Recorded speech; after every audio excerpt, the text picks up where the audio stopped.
Upwork is a gig economy stock that I've been recommending for a little over a year now, maybe closer to 2 years now. But some investors are concerned that the price increase since my initial recommendation means that it might be too late to buy Upwork stock. Well, to help with that analysis, I'm going to do a discounted cash flow valuation of Upwork stock here to determine what I think is a fair price to pay for this gig economy stock. Let's get into the numbers. I want to thank The Motley Fool for sponsoring this video. Visit fool.com/Parkev for the 10 best stocks to buy now. All right, Upwork, one of the numbers I'm going to need to make this calculation is the company's beta, which stands at 1.49 according to Yahoo Finance. Three more inputs I need is the company's market cap at 2.218 billion, cash and equivalents balance at 288 million, and the long-term debt balance at 357 million. I also need the total number of shares outstanding at 139 million. Of course, I need the cash flow estimates between now and the next several years. And according to the Wall Street analysts that are following Upwork stock, they expect the company to deliver 170 million in free cash flow in 2025, 200 million in 2026, 170 million in 2027, and 220 million in 2028.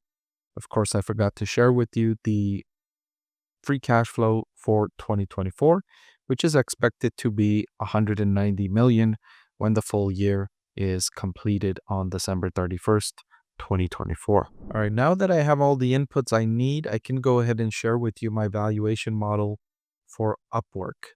Now, if you draw your attention here to the upper left-hand corner and ignore this spelling mistake here, it should be Upwork, not UWork. I'll fix that later.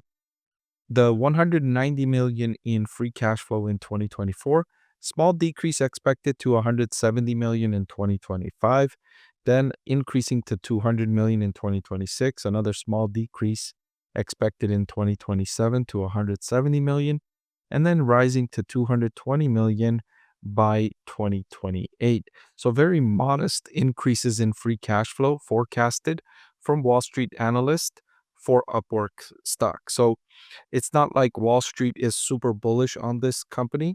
In fact, Wall Street has been a little bit two-sided here. One side of the analyst community, including myself, has been bullish on Upwork and thinking that artificial intelligence is not going to hurt this company on net. It could be hurtful to some people on the platform, while it could be helpful to other people on the platform. Overall, I think the commentary from Upwork and Fiverr and others in the gig economy space are that overall it's going to add to the amount of people purchasing services, and it's going to add to the amount of value that the people selling services can offer, because AI can enhance the value of their work for those utilizing AI.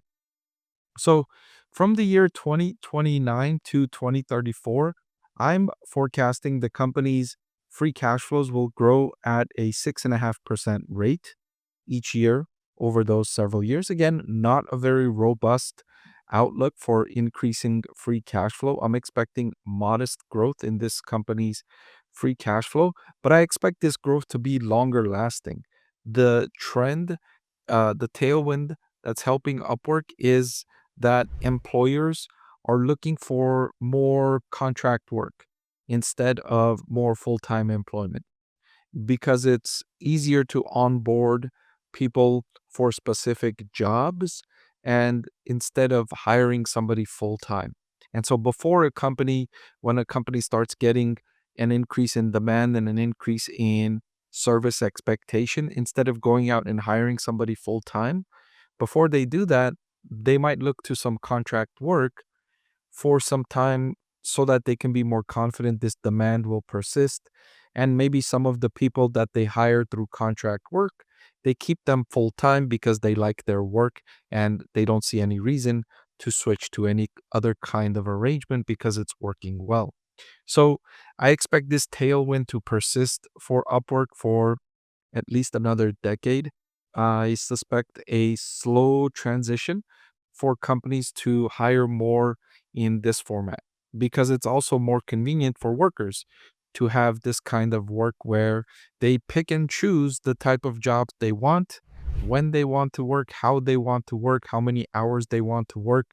All of that is by choice. And if they don't like the situation, the person can switch. Or if the person feels like taking a vacation for a whole month, they can take a vacation for the whole month if they've saved up enough finances to afford a vacation for a whole month.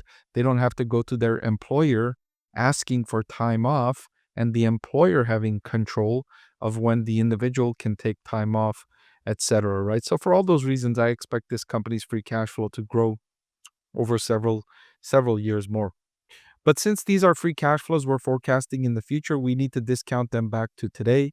And the weighted average cost of capital I'm using for Upwork is 12.5%. The reason why it's higher is because the beta on the company is higher at 1.49. And even with this higher beta, we still get a relatively attractive intrinsic value per share for Upwork at just $18.28 compared to the current market price of $16.58. But let me go back to the calculations. So when I'm getting a 12.5% weighted average cost of capital, I'm discounting all of the company's future cash flows back to today, what I think all of those cash flows are worth today. And that brings me to a $2.6 billion value of all of the free cash flows expected from this company from now into infinity. And to that total, I added the company's cash balance, I subtracted the debt, and I got a value of equity of 2.5 billion. And then I divided the number of shares outstanding of 139 million, and I arrived at an intrinsic value per share of $18.28 for Upwork stock. So that signals the stock is still undervalued, even with current market expectations for free cash flow and a relatively high beta.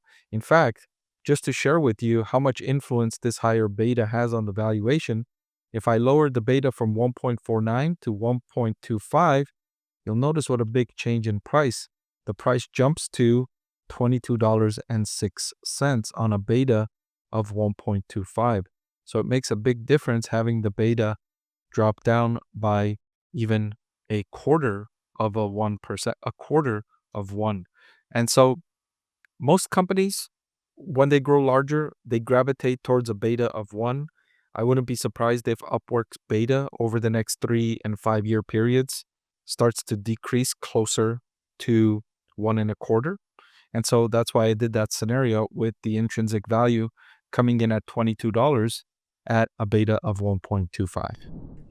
Hey everyone, so many of you have been asking about my investing strategy, and I'm excited to announce that I've written a book that's available for sale now that describes my 6-step investing framework for evaluating stocks. I've added the link in the description below.